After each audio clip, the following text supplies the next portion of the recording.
The Undefeated by Ernest Hemingway. Manuel García climbed the stairs to Don Miguel Retana's office. He set down his suitcase and knocked on the door. There was no answer.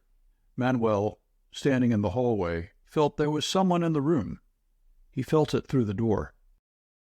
"Retana," he said, listening. There was no answer. He's there all right, Manuel thought. "Retana," he said, and banged the door. "Who's there?" said someone in the office. "Me, Manolo," Manuel said. "What do you want?" asked the voice. "I want to work," Manuel said. Something in the door clicked several times, and it swung open. Manuel went in, carrying a suitcase. A little man sat behind a desk at the far end of the room. Over his head was a bull's head, stuffed by a Madrid taxidermist. On the walls were framed photographs and bullfight posters. The little man sat looking at Manuel. "I thought they'd killed you," he said. Manuel knocked with his knuckles on the desk. The little man sat looking at him across the desk. "How many corridas you had this year?" Retana asked. "One," he answered. "Just that one?" the little man asked. "That's all." "I read about it in the papers," Retana said. He leaned back in the chair and looked at Manuel. Manuel looked up at the stuffed bull. He had seen it often before. He felt a certain family interest in it. It had killed his brother, the promising one, about 9 years ago. Manuel remembered the day. There was a brass plate on the oak shield the bull's head was mounted on. Manuel could not read it, but he imagined it was in memory of his brother. Well, he had been a good kid. The plate said, "The bull Mariposa of the Duke of Veragua, which accepted 9 varas for 7 caballos, and caused the death of Antonio Garcia Novillero, April 27, 1909. Retana saw him looking at the stuffed bull's head. "The lot the Duke sent me for Sunday will make a scandal," he said. "They're all bad in the legs. What do they say about them at the cafe?" "I don't know," Manuel said. "I just got in." "Yes," said Retana. "You still have your bag." He looked at Manuel, leaning back behind the big desk. "Sit down," he said. "Take off your cap." Manuel sat down. His cap off, his face was changed. He looked pale, and his coleta, pinned forward on his head so that it would not show under the cap, gave him a strange look. "You don't look well," Retana said. "I just got out of the hospital," Manuel said. "I heard they'd cut your leg off," Retana said. "No," said Manuel. "It got all right." Retana leaned forward across the desk and pushed a wooden box of cigarettes toward Manuel.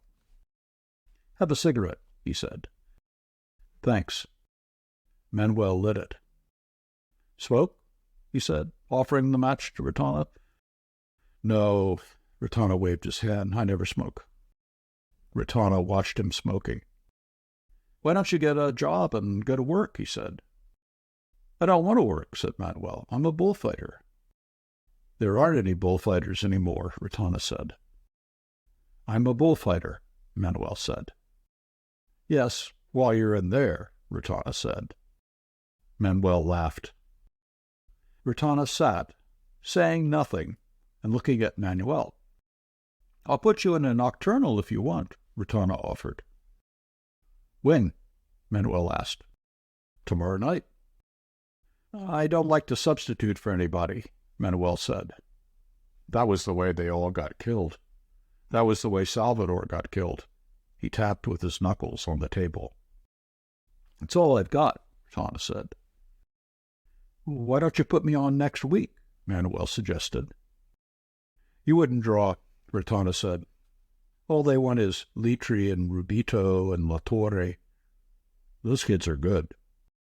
"They'd come to see me get it," Manuel said, hopefully. "No, they wouldn't. They don't know who you are anymore." "I've got a lot of stuff," Manuel said.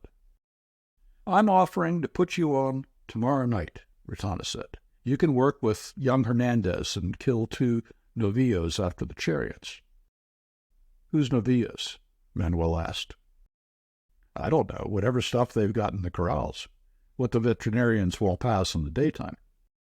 I don't like to substitute, Manuel said. You can take it or leave it, Retana said. He leaned forward over the papers. He was no longer interested. The appeal that Manuel had made to him for a moment when he thought of the old days was gone. He would like to get him to substitute for Larita because he could get him cheaply. He could get others cheaply, too. He would like to help him, though. Still, he had given him the chance. It was up to him. How much do I get? Manuel asked. He was still playing with the idea of refusing, but he knew he could not refuse. 250 pesetas, Retana said. He had thought of 500, but when he opened his mouth, it said 250. You pay Villalta 7,000, Manuel said. You're not Villalta, Retana said. I know it, Manuel said. He draws it, Manolo, Retana said in explanation. Sure, said Manuel. He stood up. Give me 300, Retana. All right, Retana agreed. He reached in the drawer for a paper. Can I have 50 now? Manuel asked. Sure, said Retana. He took a 50 peseta note out of his pocketbook and laid it, spread out flat, on the table. Manuel picked it up and put it in his pocket. What about a cuadrilla? He asked. There's the boys that always work for me nights, Retana said. They're all right. How about picadors? Manuel asked. They're not much, Retana admitted. I've got to have one good peak, Manuel said. Get him, then, Retana said. Go and get him. Not out of this, Manuel said. I'm not paying for any cuadrillo out of 60 duros.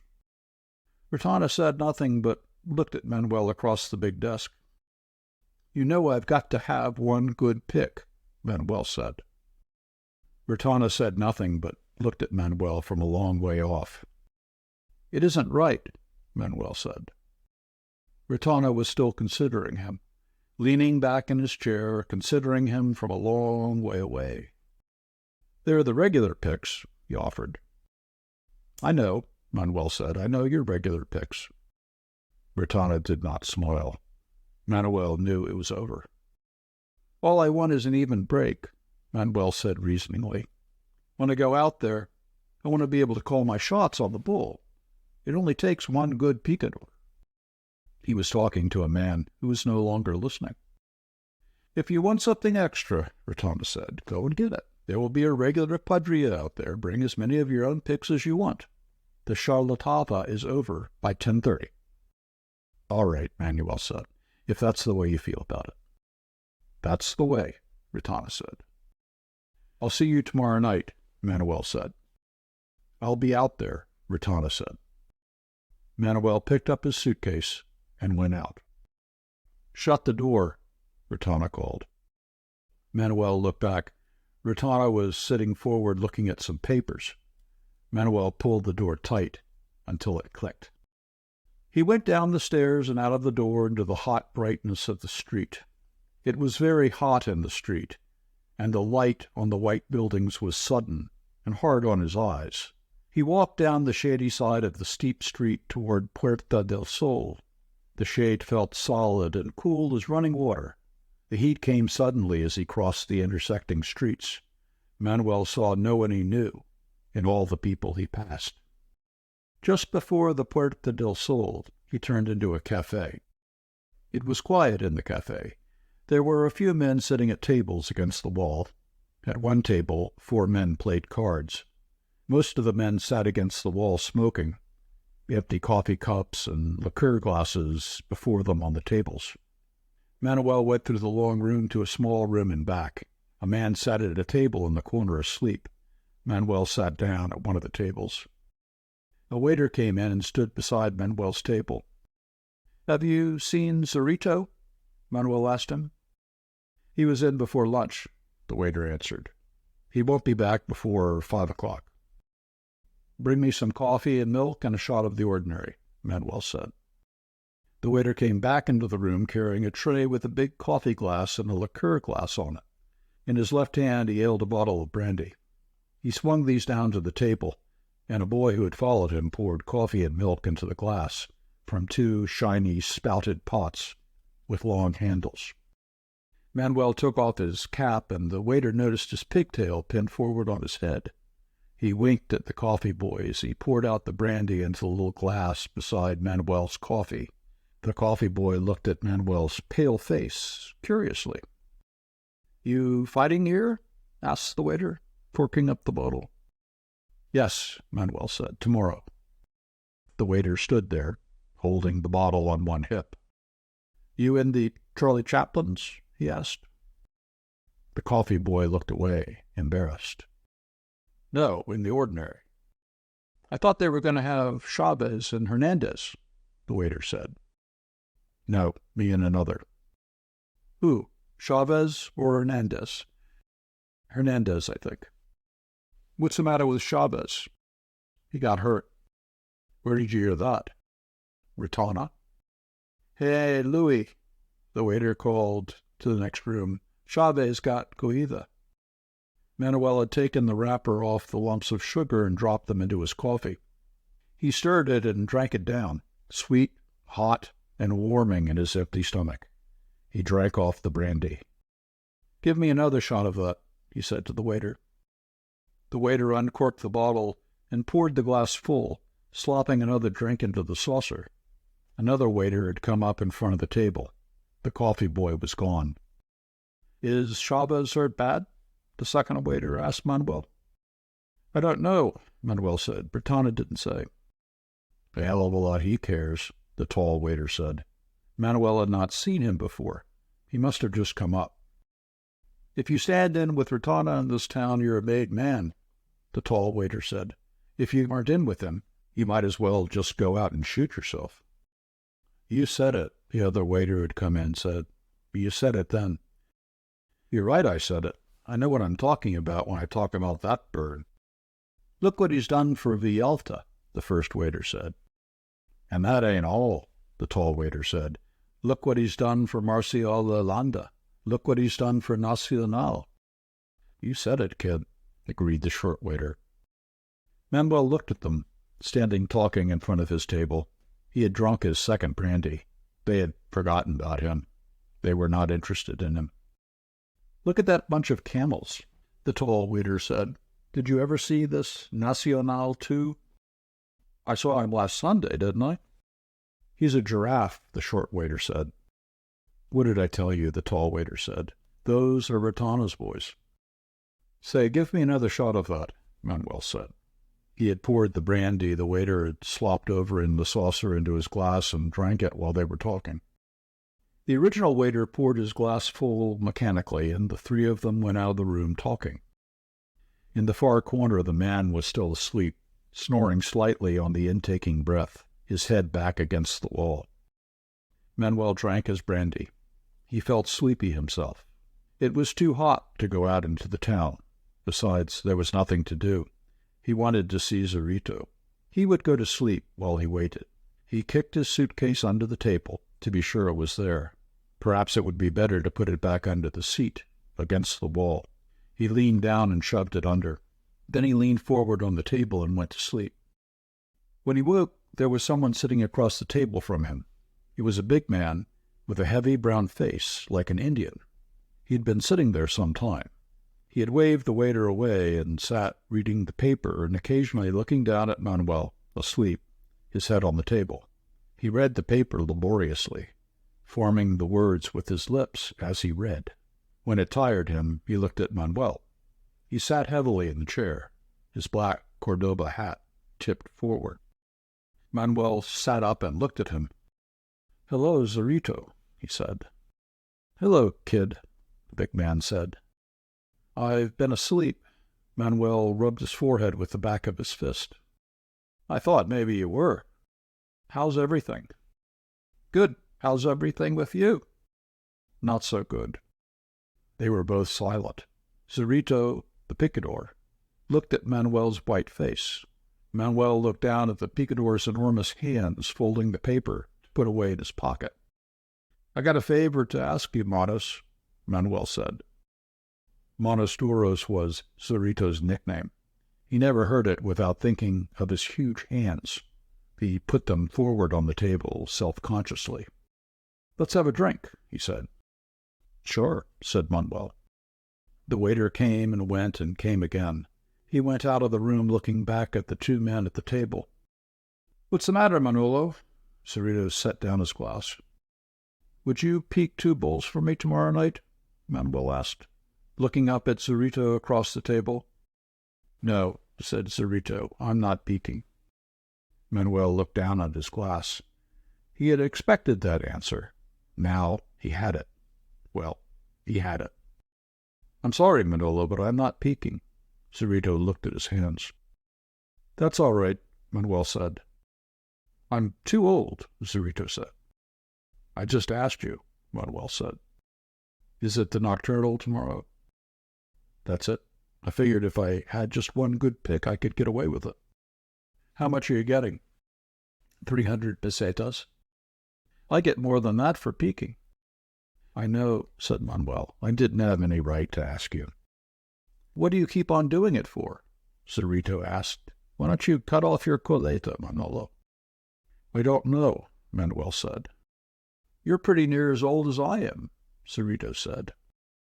"I don't know," Manuel said. "I got to do it. If I can fix it so that I can get an even break, that's all I want. I got to stick with it, Manos." "No, you don't." "Yes, I do. I've tried keeping away from it. I know how you feel, but it isn't right. You ought to get out and stay out." "I can't do it. Besides, I've been going good lately." Cerrito looked at his face. "You've been in the hospital." "But I was going great when I got hurt." Cerrito said nothing. He tipped the cognac out of his saucer into his glass. "The papers said they never saw a better faena," Manuel said. Cerrito looked at him. "You know, when I get going, I'm good," Manuel said. "You're too old," the picador said. "No," said Manuel, "you're 10 years older than I am." "With me it's different." "I'm not too old," Manuel said. They sat silent, Manuel watching the picador's face. "I was going great till I got hurt," Manuel offered. "You ought to have seen me, Manos," Manuel said reproachfully. "I don't want to see you," Cerrito said. "It makes me nervous." "You haven't seen me lately." "I've seen you plenty." Cerrito looked at Manuel, avoiding his eyes. "You ought to quit it, Manolo."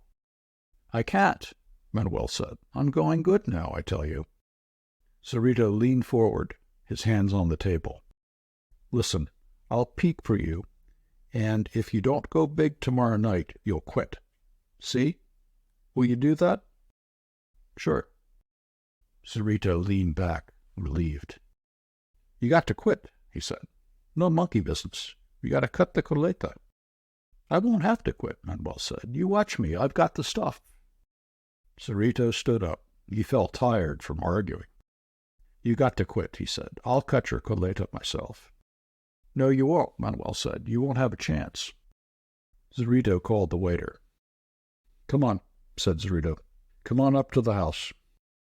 Manuel reached under the seat for his suitcase. He was happy. He knew Cerrito would pick for him. He was the best picador living.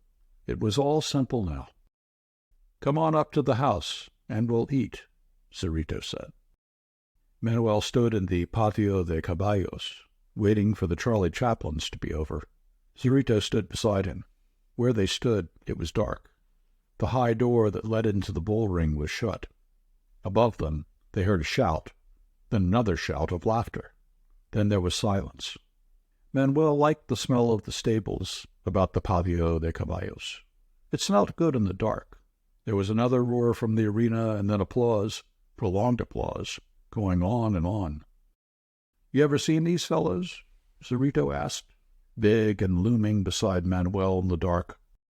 "No," Manuel said. "They're pretty funny," Cerrito said. He smiled to himself in the dark. The high, double, tight-fitting door into the bull ring swung open, and Manuel saw the ring in the hard light of the arc lights. The plaza, dark all the way around, rising high. Around the edge of the ring were running and bowing 2 men dressed like tramps, followed by a third in the uniform of a hotel bellboy, who stooped and picked up the hats and canes thrown down into the sand and tossed them back up into the darkness. The electric light went on in the patio. "I'll climb onto one of those ponies while you collect the kids," Zorito said. Behind them came the jingle of the mules, coming out to go into the arena and be hitched onto the dead bull. The members of the cuadrilla, who had been watching the burlesque from the one-way between the barrera and the seats, came walking back and stood in a group talking under the electric light in the patio. A good-looking lad in a silver and orange suit came up to Manuel and smiled. "I'm Hernandez," he said, and put out his hand. Manuel shook it. "They're regular elephants we've got tonight," the boy said cheerfully. "They're big ones with horns," Manuel agreed. "You drew the worst lot," the boy said. "That's all right," Manuel said. "The bigger they are, the more meat for the poor." "Where'd you get that one?" Hernandez grinned. "Well, that's an old one," Manuel said. "You line up your cuadrilla so I can see what you've got." "You've got some good kids," Hernandez said. He was very cheerful. He had been on twice before in nocturnals, and was beginning to get a following in Madrid. He was happy the fight would start in a few minutes. "Where are the peaks?" Manuel asked. "They're back in the corrals fighting about who gets the beautiful horses," Hernandez grinned. The mules came through the gate in a rush, the whips snapping, bells jangling, and the young bull plowing a furrow of sand. They formed up for the paseo as soon as the bull had gone through. Manuel and Hernandez stood in front. The youths of the cuadrillas were behind, their heavy capes furled over their arms. In back, the 4 picadors, mounted, holding their steel-tipped push-poles erect in the half-dark of the corral. "It's a wonder Retana wouldn't give us enough light to see the horses by," one picador said. "Well, he knows we'll be happier if we don't get too good a look at these skins," another peak answered. "This thing I'm barely on keeps me off the ground," the picador said. "Well, they're horses." "Sure, they're horses." They talked, sitting their gaunt horses in the dark. Zorito said nothing. He had the only steady horse of the lot. He had tried him, wheeling him in the corrals, and he responded to the bit and the spurs. He had taken the bandage off his right eye and cut the strings where they had tied his ears tight shut at the base. He was a good, solid horse, solid on his legs. That was all he needed. He intended to ride him all through the corrida. He had already, since he had mounted, sitting in the half-dark in the big quilted saddle, waiting for the paseo, peeked through the whole corrida in his mind. The other picadors went on talking on both sides of him. He did not hear them. The 2 matadors stood together in front of their left peons, their capes furled over their left arms in the same fashion. Manuel was thinking about the 3 lads in back of him. They were all 3 Madrileños, like Hernandez, boys about 19.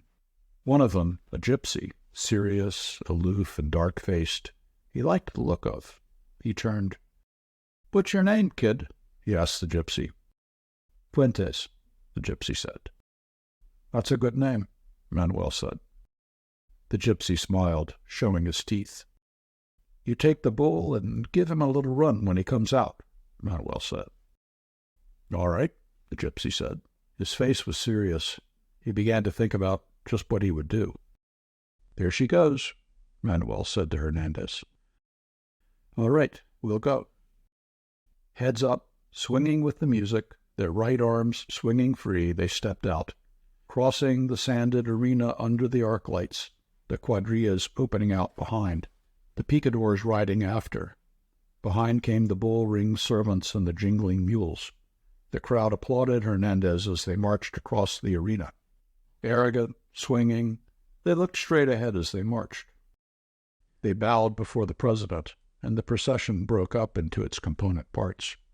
The bullfighters went over to the barrera and changed their heavy mantles for the light fighting capes. The mules went out. The picadors galloped jerkily around the ring.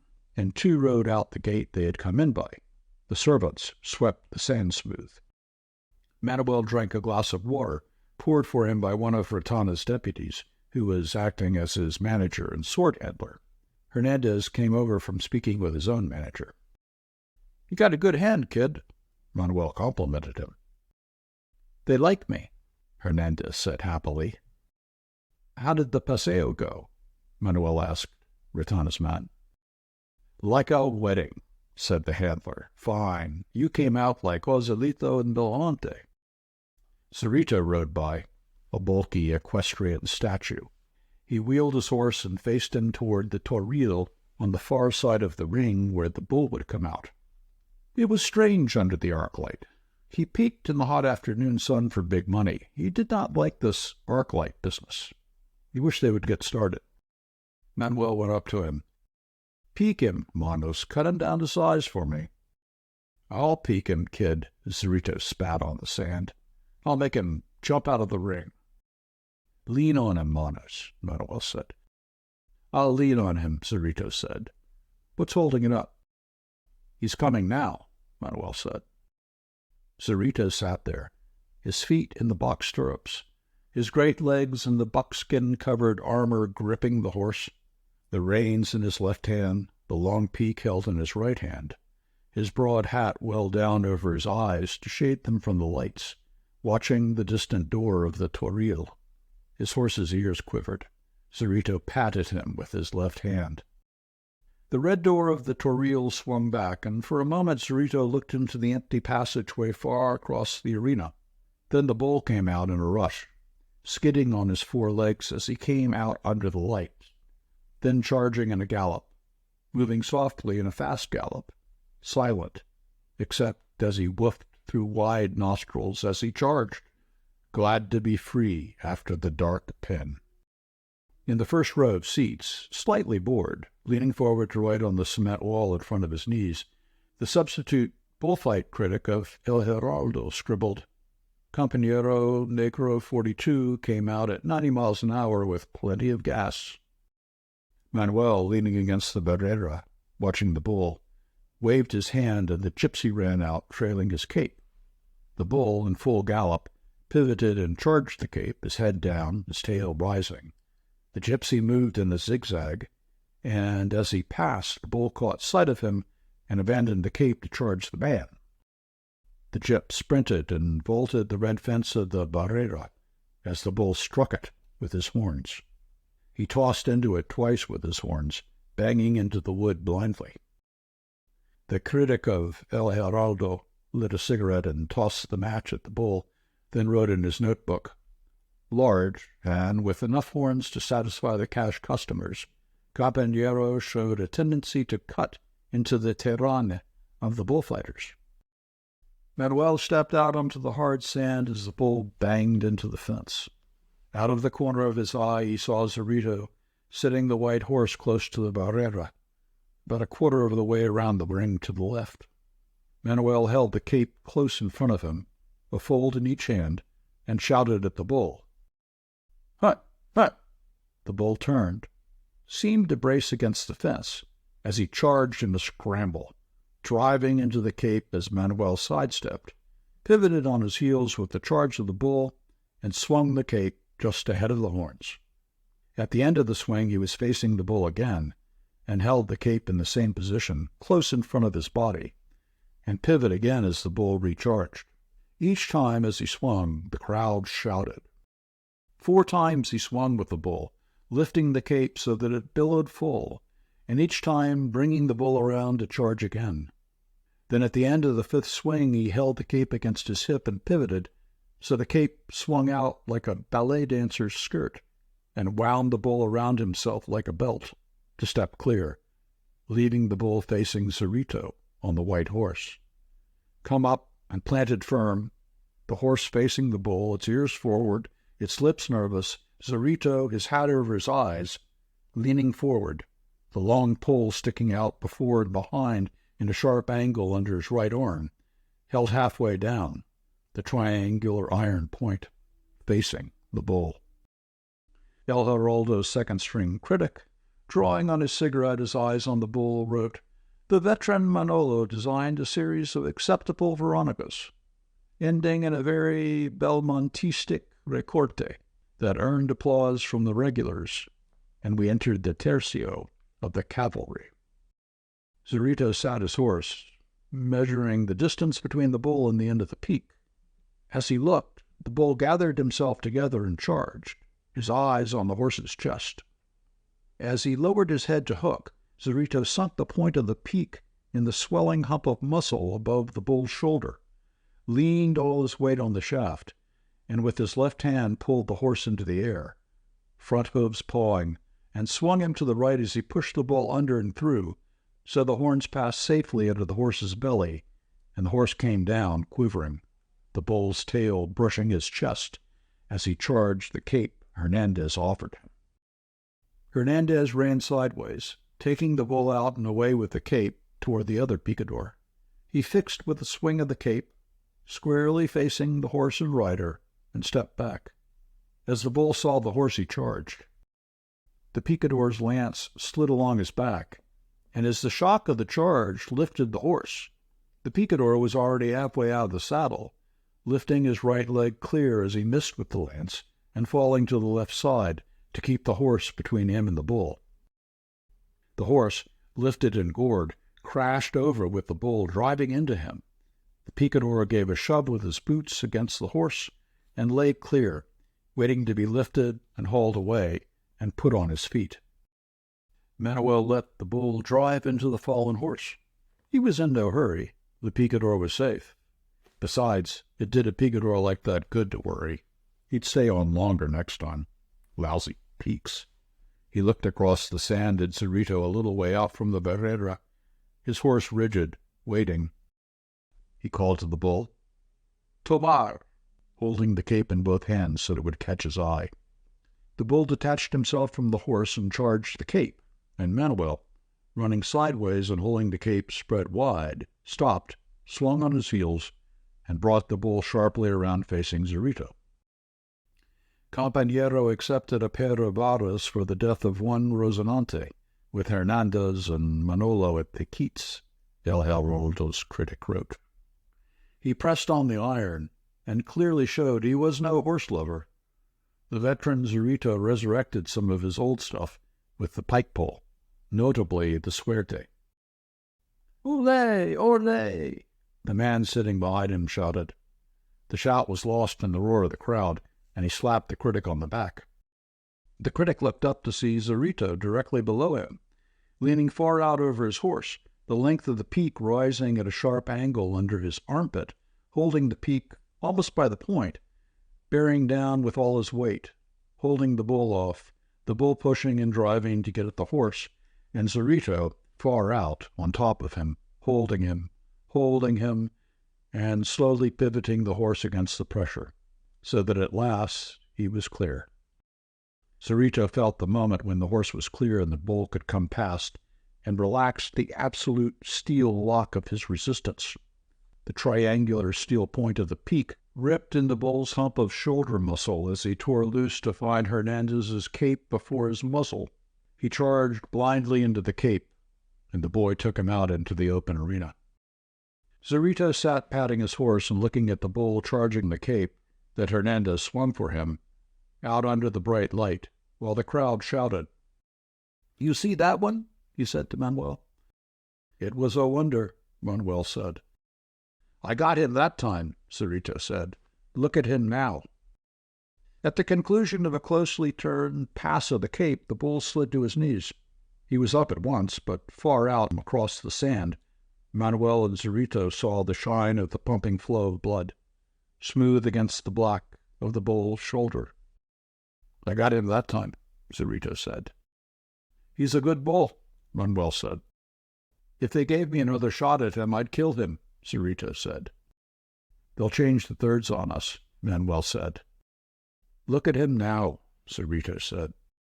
"I got to go over there," Manuel said, and started on a run for the other side of the ring, where the Manos were leading a horse out by the bridle toward the bull, whacking him on the legs with rods and all in a procession, trying to get him toward the bull, who stood, dropping his head, pawing, unable to make up his mind to charge. Zorito, sitting his horse, walked toward the scene, not missing any detail, scowled. Finally the bull charged. The horse leaders ran for the barrera. The picador hit too far back, and the bull got under the horse, lifted him, threw him onto his back. Zorito watched. The monos in their red shirts running out to drag the picador clean. The picador now on his feet, swearing and flopping his arms. Manuel and Hernandez standing ready with their capes, and the bull, the great black bull with a horse on his back, hooves dangling, the bridle caught in the horns. Black bull with a horse on his back, staggering, short-legged, then arching his neck and lifting, thrusting, charging to slide the horse off, horse sliding down. Then the bull into a lunging charge at the cape Manuel spread for him. The bull was slower now, Manuel felt. He was bleeding badly. There was a sheen of blood all down his flank. Manuel offered him the cape again. There he came, eyes open, ugly, watching the cape. Manuel stepped to the side and raised his arms, tightening the cape ahead for the bull for the Veronica. Now he was facing the bull. Yes, his head was going down a little. He was carrying it lower. That was Zorito. Manuel flopped the cape. There he comes. He sidestepped and swung in another Veronica. He's shooting awfully accurately, he thought. He's had enough fight, so he's watching now. He's hunting now. Got his eye on me. But I always give him the cape. He shoved the cape at the bull. There he comes. He sidestepped. Awful close that time. I don't want to work that close to him. The edge of the cape was wet with blood where it swept along the bull's back as he went by. All right, here's the last one. Manuel, facing the bull, having turned him with each charge, offered the cape with his two hands. The bull looked at him, eyes watching, horns straight forward. The bull looked at him, watching. "Huh," Manuel said, "turro," and, leaning back, swung the cape forward. Here he comes. He sidestepped, swung the cape in back of him, and pivoted so the bull followed a swirl of cape and then was left with nothing, fixed by the pass, dominated by the cape. Manuel swung the cape under his muzzle with one hand to show the bull was fixed, and walked away. There was no applause. Manuel walked across the sand toward the barrera, while Zorito rode out of the ring. The trumpet had blown to change the act to the planting of the banderillos, while Manuel had been working with the bull. He had not consciously noticed it. The monos were spreading canvas over the two dead horses and sprinkling sawdust around them. Manuel came up to the barrera for a drink of water. Retana's man handed him the heavy, porous jug. Fuentes, the tall gypsy, was standing holding a pair of banderillos, holding them together. Slim red sticks, fishhooks, points out. He looked at Manuel. "Go on out there," Manuel said. The gypsy trotted out. Manuel set down the jug and watched. He wiped his face with the handkerchief. The critic of El Heraldo reached for the bottle of warm champagne that stood between his feet, took a drink, and finished his paragraph. The aged Manolo rated no applause for a vulgar series of lances with the cape, and we entered the third of the palings. Alone in the center of the ring the bull stood, still fixed. Fuentes, tall, flat-backed, walking toward him arrogantly, his arms spread out, the two slim red sticks, one in each hand, held by the fingers, pointed straight forward. Fuentes walked forward. Back of him and to one side was a peon with a cape. The bull looked at him and was no longer fixed. His eyes watched Fuentes, now standing still. Now he leaned back, calling to him. Fuentes twitched the two banderillos, and the light on the steel points caught the bull's eye. His tail went up, and he charged. He came straight, his eyes on the man. Fuentes stood still, leaning back, the banderillos pointing forward. As the bull lowered his head to hook, Fuentes leaned backward. His arms came together and rose, his two hands touching, the banderillos descending two red lines, and leaning forward, drove the points into the bull's shoulder, leaning far in over the bull's horns and pivoting on the two upright sticks, his legs tight together, his body curving to one side to let the bull pass. "Olé!" from the crowd. The bull was hooking wildly, jumping like a trout all 4 feet off the ground. The red shaft of the banderillas tossed as he jumped. Manuel, standing at the barrera, noticed that he hooked always to the right. "Tell him to drop the next pair on the right," he said to the kid who started to run out to Fuentes with the new banderillas. A heavy hand fell on his shoulder. It was Cerrito. "How do you feel, kid?" he asked. Manuel was watching the bull. Cerrito leaned forward on the barrera, leaning the weight of his body on his arms. Manuel turned to him. "You're looking good," Cerrito said. Manuel shook his head. He had nothing to do now until the next third. The gypsy was very good with the banderillas. The bull would come to him in the next third in good shape. He was a good bull. It had all been easy up to now. The final stuff with the sword was all he worried over. He did not really worry. He did not even think about it. But standing there, he had a heavy sense of apprehension. He looked out at the bull, planning his faena, his work with the red cloth that was to reduce the bull, to make him manageable. The gypsy was walking out toward the bull again, walking heel and toe, insultingly, like a ballroom dancer, the red shafts of the banderillas twitching with his walk. The bull watched him, not fixed now, hunting him, but waiting to get close enough so that he could be sure of getting him, getting the horns into him. As Fuentes walked forward, the bull charged. Fuentes ran across the quarter of a circle as the bull charged, and as he passed running backward, stopped, swung forward, rose on his toes, arms straight out, and sucked the banderillas straight down into the tight of the big shoulder muscles as the bulls missed him. The crowd were wild about it. "That kid won't stay in this night stuff long," Retana's man said to Cerrito. "He's good," Cerrito said. "Watch him now." They watched. Fuentes was standing with his back against the barrera. 2 of the cuadrilla were back of him, with their capes ready to flop over the fence to distract the bull. The bull, with his tongue out, his barrel heaving, was watching the gypsy. He thought he had him now, back against the red planks, only a short charge away. The bull watched him. The gypsy bent back, drew back his arms, the banderillas pointing toward the bull. He called to the bull, stamped 1 foot. The bull was suspicious.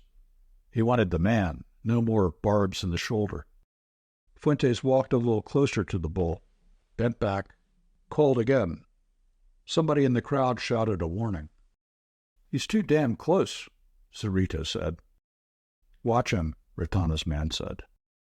Leaning back, inciting the bull with the banderillas, Fuentes jumped, both feet off the ground. As he jumped, the bull's tail rose and he charged. Fuentes came down on his toes, arms straight out, whole body arching forward, and drove the shafts straight down as he swung his body clear of the right horn.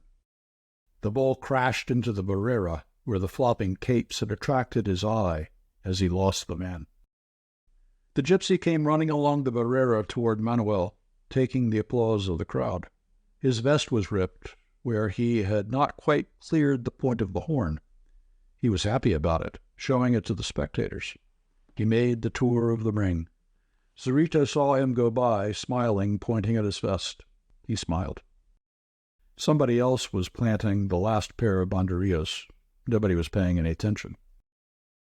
Retana's man tucked a baton inside the red cloth of the muleta, folded the cloth over it, and handed it over the barrera to Manuel. He reached in the leather sword case, took out a sword, and holding it by its leather scabbard, reached it over the fence to Manuel. Manuel pulled the blade out by the red hilt, and the scabbard fell limp. He looked at Cerrito. The big man saw he was sweating. "Now you get him, kid," Cerrito said. Manuel nodded. "He's in good shape," Cerrito said. "Just like you want him," Retana's man assured him. Manuel nodded. The trumpeter, up under the roof, blew for the final act, and Manuel walked across the arena toward where, up in the dark boxes, the president must be. In the front row of seats, the substitute bullfight critic of El Heraldo took a long drink of the warm champagne. He had decided it was not worthwhile to write a running story and would write up the corrida back in the office. What the hell was it, anyway? Only a nocturnal. If he missed anything, he would get it out of the morning papers. He took another drink of the champagne. He had a date at Maxime's at 12. Who were these bullfighters, anyway? Kids and bums. A bunch of bums. He put his pad of paper in his pocket and looked over toward Manuel, standing very much alone in the ring, gesturing with his hat, in a salute toward a box he could not see high up in the dark plaza. Out in the ring, the bull stood quiet, looking at nothing. "I dedicate this bull to you, Mr. President, and to the public of Madrid, the most intelligent and generous of the world," was what Manuel was saying. It was a formula. He said it all. It was a little long for nocturnal use. He bowed at the dark, straightened, tossed his hat over his shoulder, and carrying the muleta in his left hand and the sword in his right, walked out toward the bull. Manuel walked toward the bull. The bull looked at him. His eyes were quick. Manuel noticed the banderillas hung down on his left shoulder and the steady sheen of blood from Zorrito's peeking. He noticed the way the bull's feet were. As he walked forward, holding the muleta in his left hand and the sword in his right, he watched the bull's feet. The bull could not charge without gathering his feet together. Now he stood square on them, dully. Manuel walked toward him, watching his feet. This was all right. He could do this. He must work to get the bull's head down so they could go in past the horns and kill him. He did not think about the sword, not about killing the bull. He thought about one thing at a time. The coming things oppressed him, though. Walking forward, watching the bull's feet, he saw successively his eyes, his wet muzzle, and the wide, forward-pointing spread of his horns. The bull had light circles about his eyes. His eyes watched Manuel. He felt he was going to get this little one with the white face. Standing still now and spreading the red cloth of the muleta with the sword, pricking the point into the cloth so that the sword, now held in his left hand, spread the red flannel like the jib of a boat. Manuel noticed the points of the bull's horns. One of them was splintered from banging against the barrera. The other was sharp as a porcupine quill. Manuel noticed while spreading the muleta that the white base of the horn was stained red. While he noticed these things, he did not lose sight of the bull's feet. The bull watched Manuel steadily. He's on the defensive now, Manuel thought. He's reserving himself. I've got to bring him out of that, get his head down. Always get his head down. Zorrito had his head down once, but he's come back. He'll bleed when I start him going, and that will bring it down. Holding the muleta with the sword in his left hand wide-legged in front of him, he called to the bull. The bull looked at him. He leaned back insultingly and shook the widespread flannel. The bull saw the muleta. It was a bright scarlet under the arc light. The bull's legs tightened. Here he comes. Whoosh! Manuel turned as the bull came and raised the muleta so that it passed over the bull's horns and swept down his broad back from head to tail. The bull had gone clean up in the air with the charge. Manuel had not moved. At the end of the pass, the bull turned like a cat coming around a corner and faced Manuel. He was on the offensive again. His heaviness was gone. Manuel noted the fresh blood shining down the black shoulder and dripping down the bull's leg. He drew the sword out of the muleta and held it in his right hand. The muleta held low down in his left hand, leaning toward the left. He called to the bull. The bull's legs tightened, his eyes on the muleta. Here he comes, Manuel thought. Yah! He swung with the charge, sweeping the muleta ahead of the bull, his feet firm, the sword following the curve, a point of light under the arcs.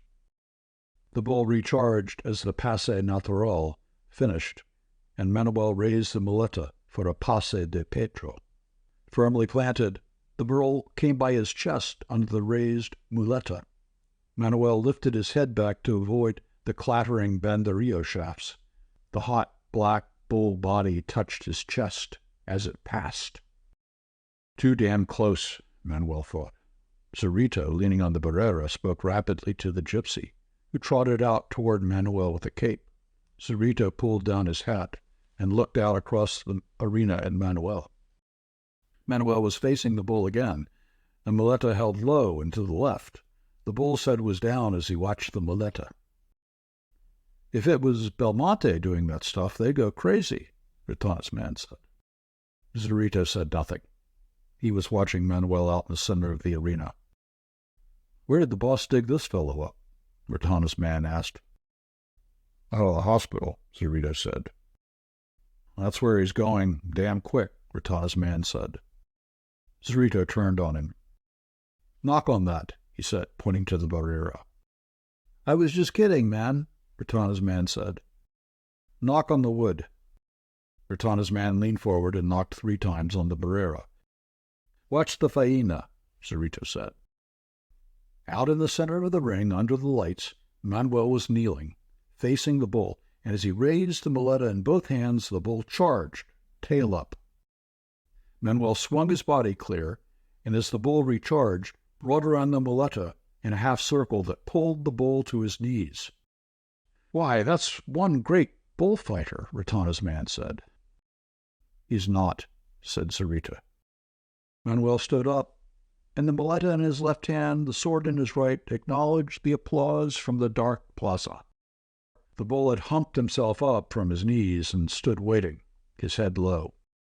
Zorito spoke to 2 of the other lads of the quadrilla, and they ran out to stand back of Manuel with their capes.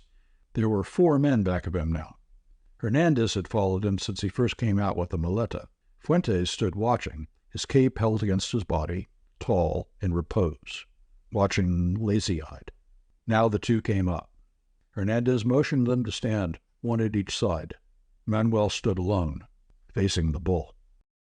Manuel waved back the men with the capes. Stepping back cautiously, they saw his face was white and sweating. Didn't they know enough to keep back? Did they want to catch the bull's eye with the capes after he was fixed and ready? He had had enough to worry about without that kind of thing.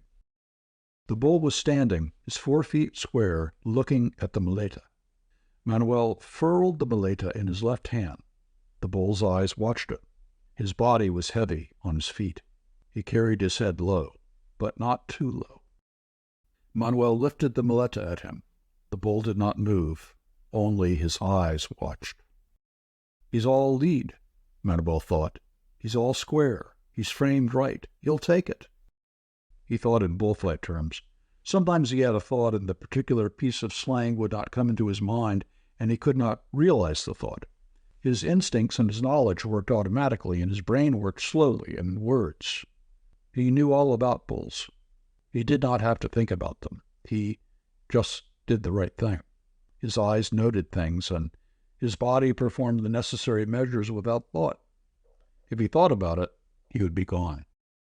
Now, facing the bull, he was conscious of many things at the same time.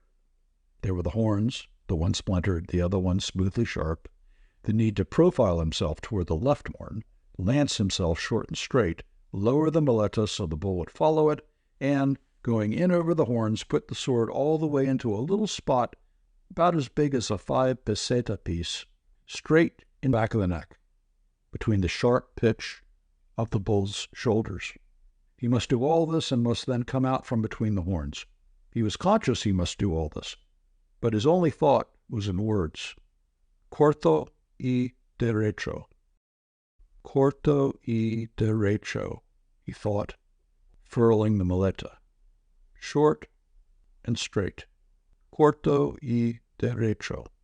He drew the sword out of the muleta, profiled on the splintered left horn, dropped the muleta across his body, so his right hand with the sword on the level with his eye made the sign of the cross, and rising on his toes, sighted along the dipping blade of the shoulder at the spot high up between the bull's shoulders. Corto y derecho, he lanced himself on the bull. There was a shock, and he felt himself go up in the air. He pushed on the sword as he went up and over, and it flew out of his hand. He hit the ground, and the bull was on him. Manuel, lying on the ground, kicked the bull's muzzle with his slippered feet, kicking, the bull after him, missing him as an excitement, bumping him with his head, driving the horns into the sand, kicking like a man keeping a ball in the air. Manuel kept the bull from getting a clean thrust at him. Manuel felt the wind on his back from the capes flopping at the bull, and then the bull was gone over him in a rush. Dark, as his belly went over. Not even stepped on. Manuel stood up and picked up the muleta. Fuentes handed him the sword. It was bent where it had struck the shoulder blade. Manuel straightened it on his knee and ran toward the bull, standing now beside one of the dead horses. As he ran, his jacket flopped where it had been ripped under his armpit. "Get him out of here," Manuel shouted to the gypsy. The bull had smelled the blood of the dead horse and ripped into the canvas cover with his horns. He charged Fuentes' cape with the canvas hanging from his splintered horn, and the crowd laughed. Out in the ring, he tossed his head to rid himself of the canvas. Hernandez, running up from behind him, grabbed the end of the canvas and neatly lifted it off the horn. The bull followed in a half-charge and stopped still. He was on the defensive again. Manuel was walking toward him with the sword and muleta. Manuel swung the muleta before him. The bull would not charge. Manuel profiled toward the bull, sighting along the dipping blade of the sword. The bull was motionless, seemingly dead on his feet, incapable of another charge. Manuel rose to his toes, sighting along the steel, and charged.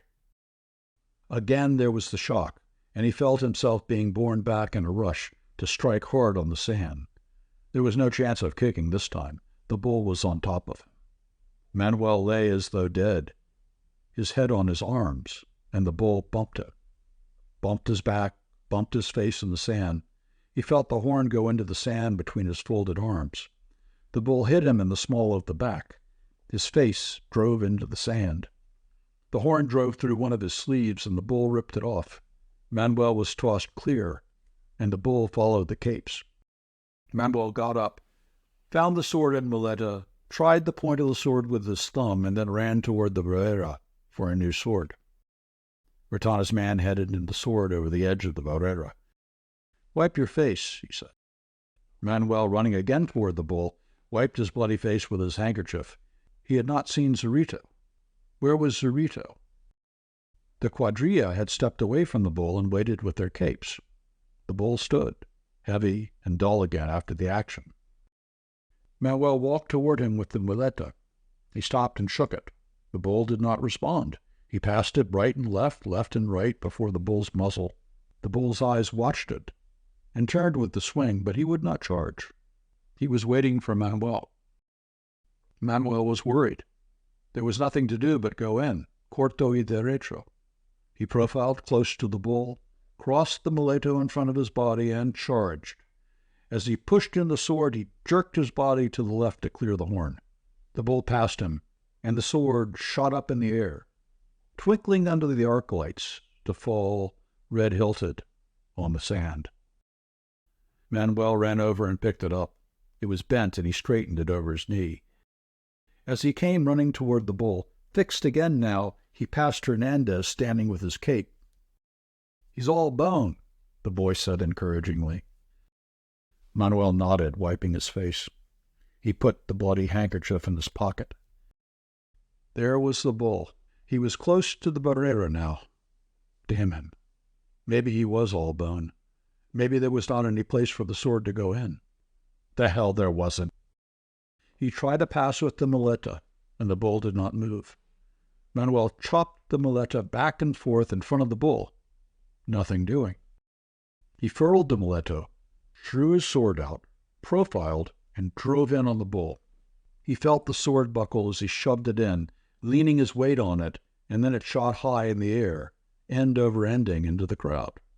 Manuel had jerked clear as the sword jumped. The first cushions thrown down from the dark missed him. Then one hit him in the face, his bloody face, looking toward the crowd. They were coming down fast, spotting the sand. Somebody threw an empty champagne bottle from close range. It hit Manuel in the foot. He stood there watching the dark, where the things were coming from. Then something whished through the air and struck by him. Manuel leaned over and picked it up. It was his sword. He straightened it over his knee and gestured with it towards the crowd. "Thank you," he said. "Thank you." Oh, the dirty bastards. Dirty bastards. Oh, the lousy, dirty bastards. He kicked into a cushion as he ran. There was the bull, the same as ever. All right, you dirty, lousy bastard. Manuel passed the muletto in front of the bull's black muzzle. Nothing doing. You won't. All right. He stepped close and jammed the sharp beak of the muletto into the bull's damp muzzle. The bull was on him as he jumped back, and as he tripped on a cushion, he felt the horn go into him, into his side. He grabbed the horn with his two hands and rode backward, holding tight onto the place. The bull tossed him, and he was clear. He lay still. It was all right. The bull was gone. He got up, coughing and feeling broken and gone. The dirty bastards. Give me the sword, he shouted. Give me the stuff. Fuentes came up with the muleta and the sword. Hernandez put his arm around him. Go on to the infirmary, man, he said. Don't be a damn fool. Get away from me, Manuel said. Get the hell away from me. He twisted free. Hernandez shrugged his shoulders. Manuel ran toward the bull. There was the bull standing, heavy, firmly planted. All right, you bastard. Manuel drew the sword out of the muleta, sighted with the same movement, and flung himself onto the bull. He felt the sword go in all the way, right up to the guard, 4 fingers and his thumb into the bull. The blood was hot on his knuckles, and he was on top of the bull. The bull lurched with him as he lay on and seemed to sink. Then he was standing clear. He looked at the bull going down slowly over his side, then suddenly 4 feet in the air. Then he gestured at the crowd, his hand warm from the bull blood. All right, you bastards. He wanted to say something, but he started to cough. It was hot and choking. He looked down for the muleta. He must go over and salute the president. President hell. He was sitting down looking at something. It was the bull, his 4 feet up, thick tongue out, things crawling around under his belly and under his legs, crawling where the hair was thin. Dead bull. To hell with the bull. To hell with them all. He started to get to his feet and commenced to cough. He sat down again, coughing. Somebody came and pushed him up. They carried him across the ring to the infirmary, running with him across the sand, standing blocked at the gate as the mules came in, then around the dark passageway, men grunting as they took him up the stairway, and then laid him down. The doctor and 2 men in white were waiting for him. They laid him out on the table. They were cutting away his shirt. Manuel felt tired. His whole chest felt scalding inside. He started to cough, and they held something to his mouth. Everybody was very busy. There was an electric light in his eyes. He shut his eyes. He heard someone coming very heavily up the stairs. Then he did not hear it. Then he heard a noise far off. That was the crowd. Well, somebody would have to kill his other bull. They had cut away all his shirt. The doctor smiled at him. There was Retana. Hello, Retana, Manuel said. He could not hear his voice.